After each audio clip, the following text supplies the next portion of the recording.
I've worked here since 2006, so I guess about 9 years. Okay. Do you like what you do every day? I do most days.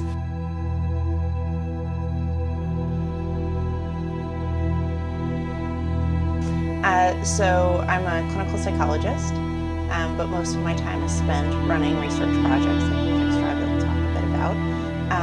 And so that means that I write grants to get money to do the studies. I write papers to help get those results out into scientific journals.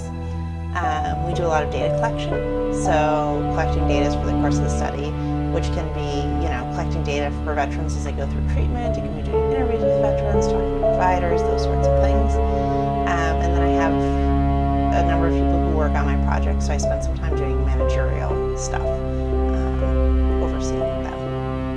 What made you start this program? So this project specifically, Project Strive, was the result of, there was a call from the VA and the Department of Defense put out a call that they wanted research studies on veterans with substance use disorders and co-occurring conditions.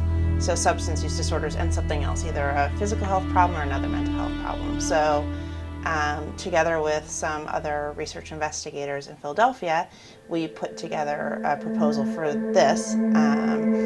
And I can talk a little bit about why we thought it was an important topic. So estimates range, but about 15 to 20% of veterans who are coming back from Iraq and Afghanistan have PTSD.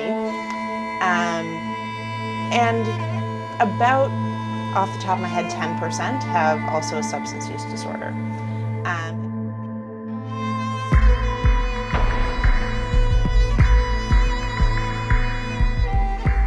you gained friendships with any of the veterans? I don't know that friendships would be the right word. Being a clinical psychologist, you have some ethical guidelines around the relationships that you have with people. So I've certainly grown to know people and respect the veterans who we work with and enjoy hearing their stories.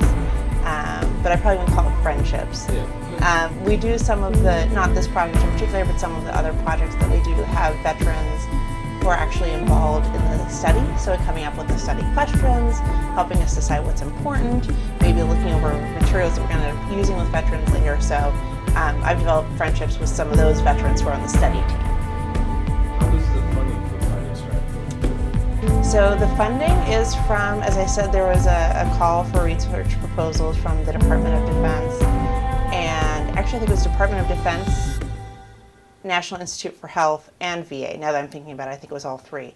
Ours ended up getting funded from the VA. So the money comes from Washington, D.C., from the Veterans Health Administration to do the project. Are you the main voice of Project Strive? I am in Minneapolis. So there are 2 sites for the study here in the Philadelphia VA. And so I am the principal investigator at this site, so I'm kind of the one leading the charge here. And then David Oslin is in Philadelphia, and he's in charge of the project there. And what are the main goals that Project Strive tries to meet each year? Sure. So the main purpose of the study is that, so as I said, we don't really know what to do with veterans who have PTSD and substance use. What typically happens when someone comes in with both of those is that they get the substance use disorder treated first before they can go on to get their PTSD treated. The issue is that it's often people are drinking or using drugs to cope with their symptoms of PTSD. So if you try to get someone to stop drinking or using drugs without treating the PTSD, exactly, it's hard. So the goal of the study is to test out whether that's the best approach. So whether treating the substance use first and then treating the PTSD is the best approach, or if it's better to treat them simultaneously.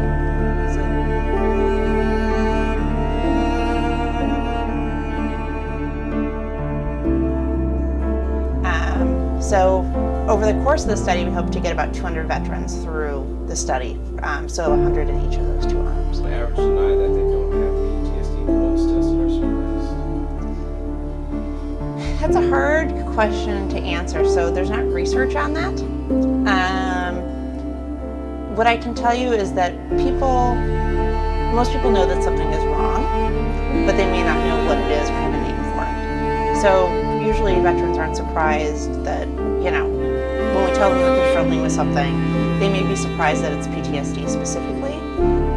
Although I can say that the military in the last 5 or 10 years has done a much better job of educating soldiers about PTSD. So a lot more of them know now what it is and suspect that that's maybe what they're struggling with than in prior wars. So.